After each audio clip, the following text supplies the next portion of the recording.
Ok, on peut applaudir. Je pense que je ne me suis pas fait contredire parce que j'avais fait comme présentation. Je pense que la communauté doit être fière d'avoir des dames pareilles. Parce que... J'ai parlé des hommes. Non, j'ai dit des dames pareilles. Les hommes, nous en avons. Nous sommes vraiment... Hein, nous en avons. Vous voyez? Alors, quand il était en train de parler, vous m'avez vu, je prenais le monde. Et comme je vous ai dit, ce projet, c'est comme une petite boîte noire. Et nous essayons d'ouvrir et nous nous présentons devant des facettes cachées. Et nous découvrons ensemble.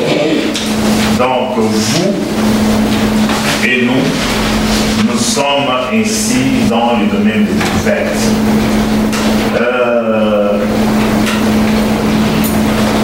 J'aimerais, avant qu'on passe aux questions, insister sur certaines choses qui ont pu retenir mon attention. Tout était très intéressant. Et je disais même que s'il fallait prolonger, je me disais, non, ce n'est plus des petits ateliers qu'il faut faire. Il faut faire des ateliers de masse pour des choses pareilles.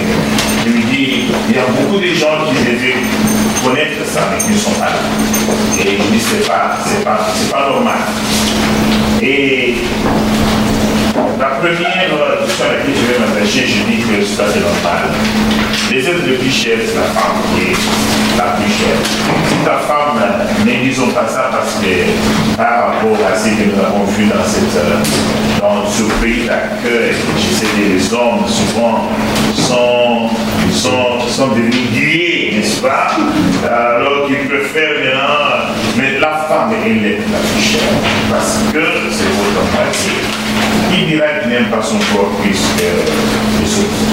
Là, c'est après une bonne charité. Il dit même que la charité vient nous donner. On commence par soi-même. Comment tu peux aimer une autre partie qui n'est pas là en moitié? Oui, bien sûr, nos enfants viennent parce qu'ils sont notre futur. Ça, c'est vrai.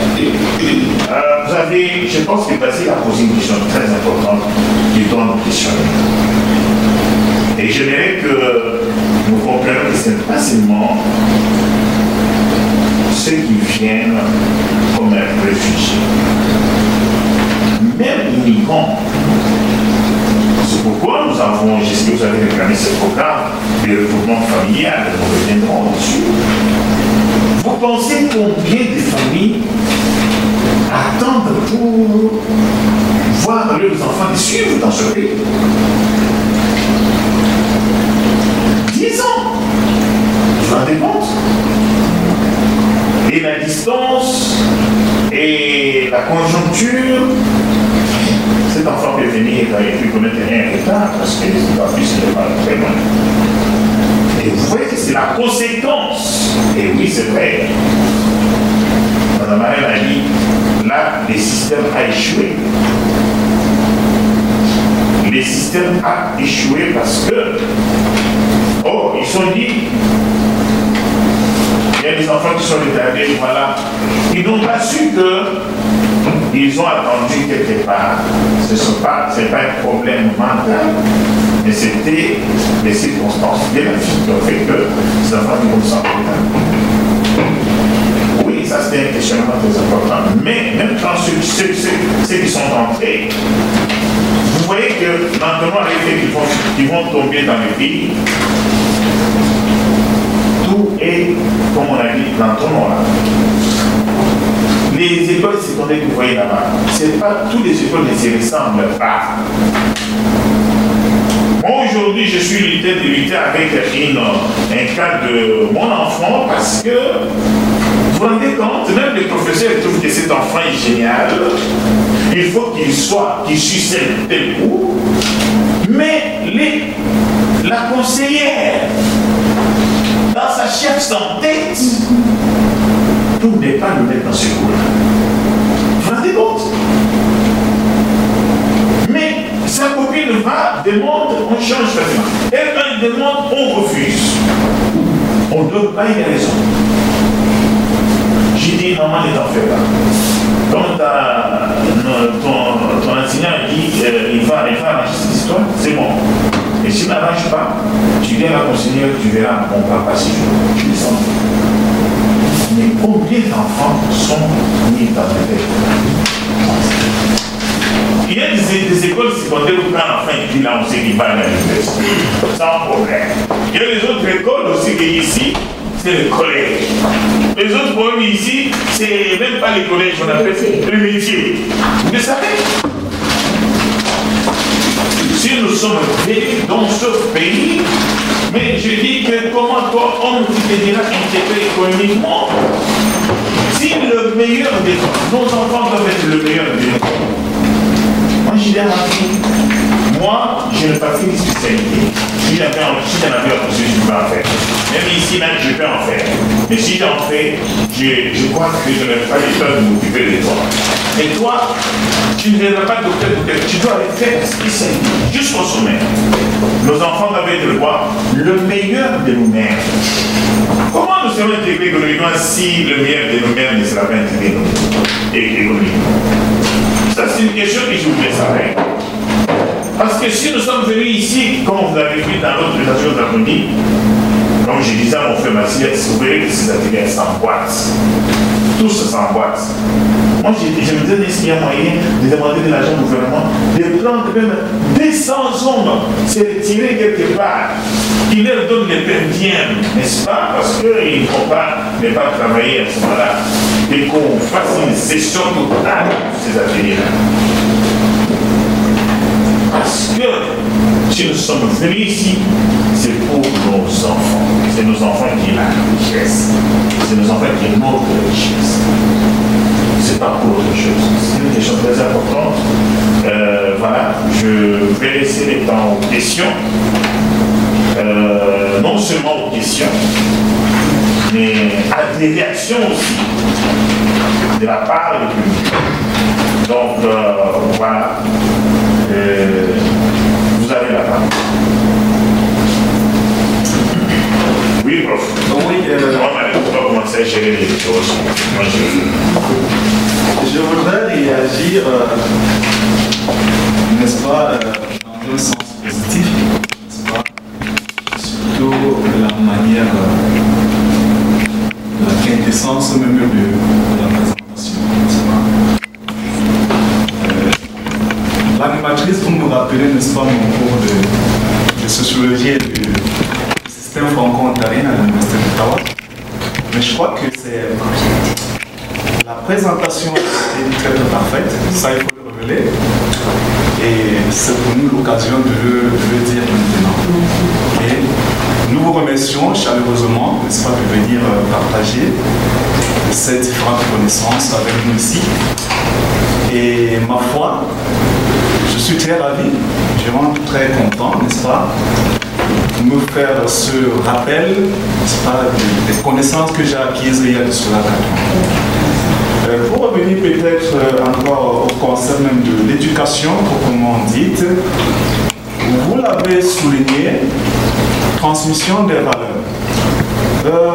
De nos jours, oui, transmission des valeurs en termes global de l'éducation, ça vient en premier lieu.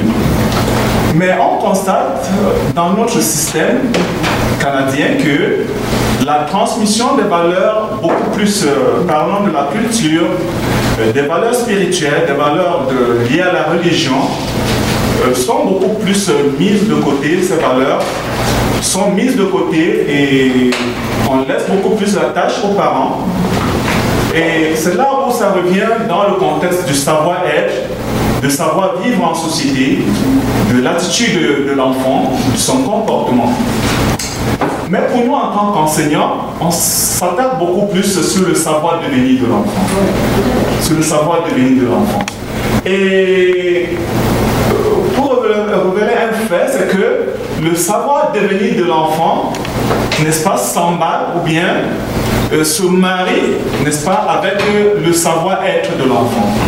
Parce que en matière de gestion de classe, si le comportement de l'enfant, n'est-ce pas, est négatif, le savoir-devenir de l'enfant serait zéro. Et c'est là où le bas blesse, parce que le savoir-être de l'enfant est bafoué. Très souvent, vous l'avez révélé aussi dans votre propos,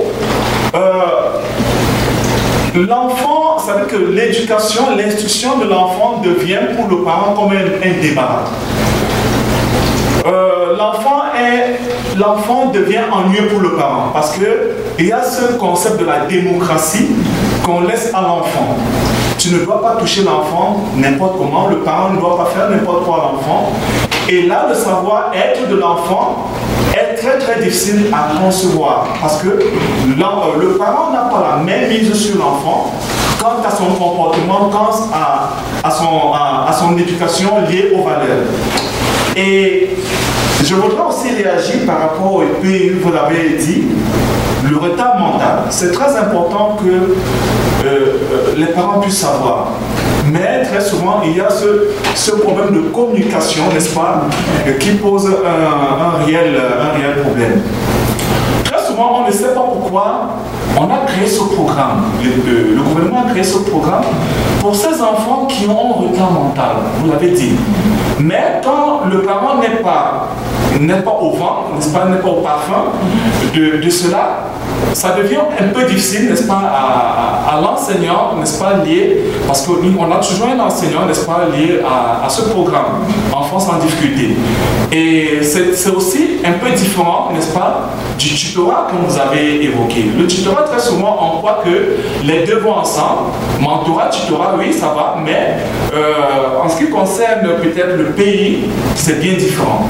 N'est-ce pas? Le tutorat, c'est celui qui assure le terme académique.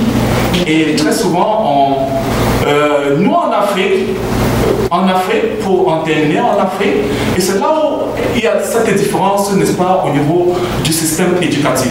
En Afrique, justement, il y a le parent qui est un peu occupé, les monoparentales par exemple, ils ont ce que nous appelons les répétiteurs. Nous avons les répétiteurs en Afrique.